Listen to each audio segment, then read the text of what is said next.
বাংলার নববর্ষ মানেই আমাদের জীবনে খুবই গুরুত্বপূর্ণ এক অংশ। সাধারণত বৈশাখে প্রথম দিনেই আমরা নববর্ষ উৎসব পালন করে থাকি। ফেলে আসা দিনগুলির দুঃখ কষ্ট সমস্ত কিছুকে তুচ্ছ করে পয়লা বৈশাখ নিয়ে আসে আনন্দ, মন ভালো করা গান। বাঙালি ব্যবসায়ী মানুষেরা আজকের দিনটিকে হালখাতা হিসেবেও পালন করে থাকে। আকাশটাও আজ বেশ রংচঙে, সাথে সাথে সেজে উঠেছে রাস্তাঘাট, দোকানদানিও। সঙ্গে বয়ে চলেছে মৃদু দক্ষিণা বাতাস। পাখিগুলো গান গাইতে গাইতে আপন মনে উড়ে চলেছে। প্রতিদিনকার মতো অনুভব আজও নদীর ধারের ঘাটটিতে একা বসে রয়েছে আর মনে মনে ভাবছে, আজ মা বাবা থাকলে কতই না মজা হতো। অনেক অনেক ভালোবাসতো আমায়। নতুন নতুন গল্প শুনতাম, নিজের হাতে খাইয়ে দিত, মাথায় হাত বুলিয়ে ঘুম পাড়িয়ে দিত। কিন্তু তোমাদের যে রাতের আকাশে দেখতে পাই, এমনটা ভেবেই প্যান্টের পকেট থেকে একটা সিগারেট নিয়ে মুখে দিল, আর না চাইতেও চোখ দুটি ভিজেই গেল। ইতিমধ্যেই অনু যে চলে এসেছে সেটা লক্ষ্য করেনি। অনু একটু রাগ নিয়েই বলল, আমি জানতাম আপনাকে এখানেই পাওয়া যাবে। প্রিয় মানুষটার গলার স্বরে চমকে উঠল অনুভব। সিগারেটটা মুখ থেকে ফেলে চোখ দুটি মুছে কিছু বলার আগেই অনু আবার বলতে শুরু করলো, তোর কোনো কাণ্ডজ্ঞান নেই বল? গতকাল স্কুলে কতবার করে বললাম আজ তাড়াতাড়ি চলে আসবি। নববর্ষের উপলক্ষে একটা অনুষ্ঠান আয়োজিত করা হয়েছে স্কুলে, জানিসই তো, গান আর নাচে আমি নাম দিয়েছি। তুই সঙ্গে থাকলে ভালো লাগতো, একটু সাহস পেতাম, এই যা। কিন্তু না, আপনি আজও ঘাটে চলে এসেছেন। আচ্ছা, এখানে আছেটা কি? আর সিগারেটটা বা কবে থেকে খাওয়া শুরু করলি? অনুভব এবার বেশ লজ্জায় পড়েছে। হ্যাঁ, ষষ্ঠ শ্রেণীতে পড়াকালীন একটা কার অ্যাক্সিডেন্টের অনুভবের মা বাবা দুজনেই মারা যান। তারপর থেকে কাকু কাকিমাই ওর দেখাশোনা করে। তবে কোথাও না কোথাও তারা নিজেদের স্বার্থটুকুই দেখে এসেছে। অনুভবকে তেমন একটা ভালোবাসে না। প্রতি সন্ধ্যায় কাকুর মুদি দোকানে অনুভবকে বসতে হয়। দোকান ও স্কুলে থেকে যা পড়াশোনা হয় ওর।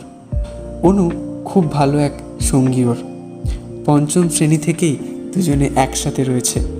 আজ দুজনেই দ্বাদশ শ্রেণীর শিক্ষার্থী। দেখতে দেখতে কতগুলো বছর কেটে গেল। 1 বছর পর এইচএস। কই, অনুকে যে বড্ড ভালোবাসে সে কথা তো আজও বলে উঠতে পারল না।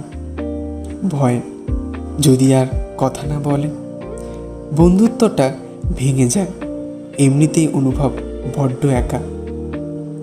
এইসব বিষয়ে অনু কিছুই জানে না। অনুভব লজ্জিত স্বরে, সরি, আর কখনো খাবো না। ঠিক আছে, কথাটা যেন মনে থাকে। আর রোজ এখানে কেন আসিস? এমনিই আসি, ভালো লাগে জায়গাটা। ও, তাহলে তোর চোখে জল কিসের? অনুভব একটু ইতস্তত হয়ে কথাটা ঘুরিয়ে বলল, আচ্ছা, এবার স্কুলে যাওয়া যাক। অনুষ্ঠান তো আর কিছুক্ষণের মধ্যেই শুরু হয়ে যাবে। তুই তো আবার গান গাইবি। হ্যাঁ তো। তাহলে আর কোনো কথা নয়। রাস্তার এক ধার ধরে দুজনেই হাঁটতে শুরু করলো। কিছুটা যাওয়ার পরে অনু এবার বলতে লাগলো, জানিস, আজ আমি খুব সকাল সকাল ঘুম থেকে উঠে পড়েছি। তারপর স্নান সেরে ঠাকুর নাম করে একটু রেওয়াজে বসে তৈরি হয়ে নিলাম। তা তুই কি করলি? না ঘাটেই বসেছিলি সকাল থেকে? অনু লাজুক হেসে আবার বলতে শুরু করলো, কি রে, এভাবে কি দেখছিস আমার দিকে? কিছু তো বল। কিন্তু অনুভব যে এই দিকে নিজের কাল্পনিক জগতে হারিয়ে গিয়েছে আর মনে মনে বলে চলছে, রোজ যে স্বপ্ন আসে, দুটি চোখে যাকে স্পষ্ট দেখতে পাচ্ছি, সেই কি তুমি? এইভাবে কত দূরই বা হেঁটে যাব? পারবে শেষবেলা অবধি হেঁটে চলতে? এটাও কি সম্ভব? হয়তো তুমি অন্য কারো, তাহলে আজ আমার সাথেই বা কেন? তোমায় দেখলে কেন জানি না আমার সব ভুলে যায়, হৃদয় স্পন্দনটুকুও কথা শোনে না। অনু এবার বিরক্ত হয়ে অনুভবের হাতটা ধরেই ফেলল। অমনি অনুভব চমকে গিয়ে, হ্যাঁ, ও তোকে ভালোই লাগছে। এই নীল রং আর কালো পাড়ের শাড়িতে তোকে দারুণ মানাচ্ছে, জানিস তো। কি সব বলছিস? আমি তোকে কি বললাম বলতো? ওই তো, মানে যে তোকে কেমন লাগছে এটাই তো। ছাড়, বুঝে নিয়েছি তুই কতটুকু শুনেছিস আমার কথা। আহা, রাগ করছিস কেন? শোন না কি বলি, তুই কিছু খেয়ে বেরিয়েছিস বাড়ি থেকে? না, খাইনি। আমি খাই না খাই তাতে তোর কি এসে যায়? বল, তুই তো তোর ধ্যানেই থাকবি। আরে না, সেটা নয়, তুই একটু শান্ত হয়ে দেখ, বেকার বেকার রাগ করছিস। আমি কোনো রাগ করছি না। আর শোন, তোকে আমার সাথে কথা বলতে হবে না, বুঝলি তো? আমি একাই চলে যেতে পারবো। তুই তোর ওই ঘাটেই ফিরে যা, ঠিক আছে? বলে দিয়ে অনু একাই চলতে শুরু করলো। একবার ফিরেও তাকালো না, আর নাই বুঝলো অনুভবের ওই দুটি চোখের ভাষা। না, রাগ করেনি। আসলে মেয়েটা যে বড্ড অভিমানী সেটা অনুভবও খুব ভালো করেই জানে। হয়তো একটু পরে আবার নিজেই মন খারাপ করে বসবে। এমনটা প্রায় হয়ে থাকে। তাছাড়া সম্পর্কে এইসব স্বাভাবিক ব্যাপার। সে যে কোনো সম্পর্কই হতে পারে। এক প্রকার অনুর পিছু পিছুই স্কুলে গেল অনুভব। মঞ্চের এক কোণে লুকিয়ে সমস্তটাই দেখতে থাকলো। প্রিয় মানুষটিকে লুকিয়ে দেখার অনুভূতি একটু অন্যরকমই হয়। তার উপরে আবার সেই মানুষটারই কণ্ঠে রবীন্দ্রসঙ্গীত শুনে অনুভব আবারও বাধ্য হলো হারিয়ে যেতে। হয়তো এইভাবেই কোনো একদিন নিজেকেই হারিয়ে ফেলবে। হঠাৎ এক কল আসে অনুভবের ফোনে।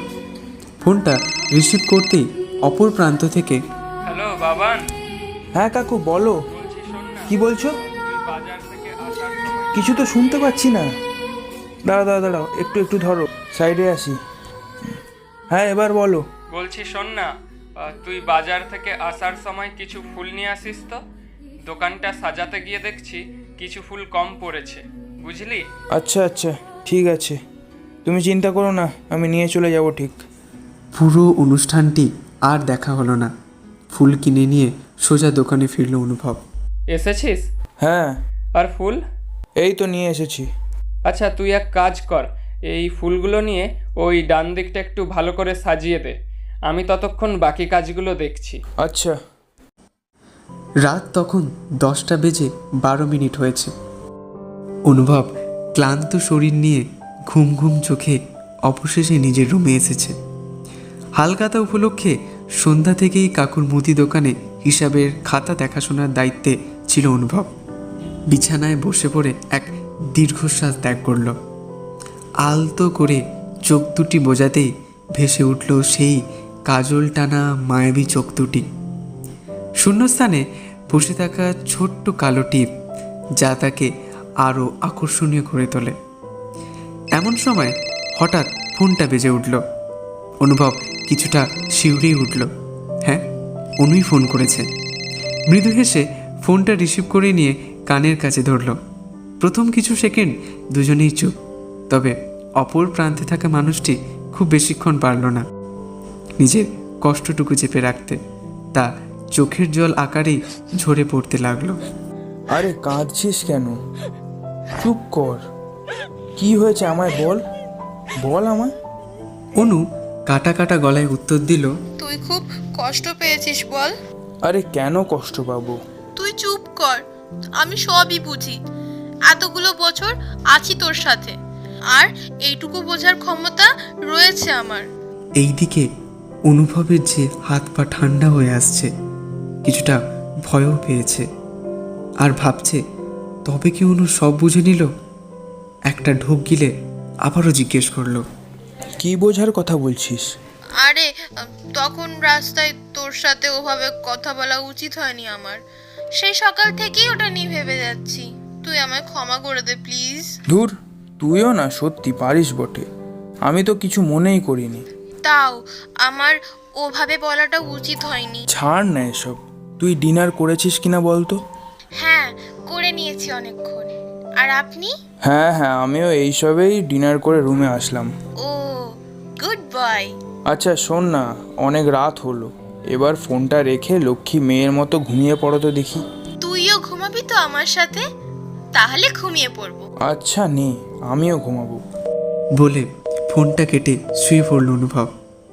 আর ভাবছে এই সব কোথায়, কখন, কীভাবেই বা হলো, কেনই বা এতটা ভালোবেসে ফেললাম, যার কোনো উত্তরও নেই।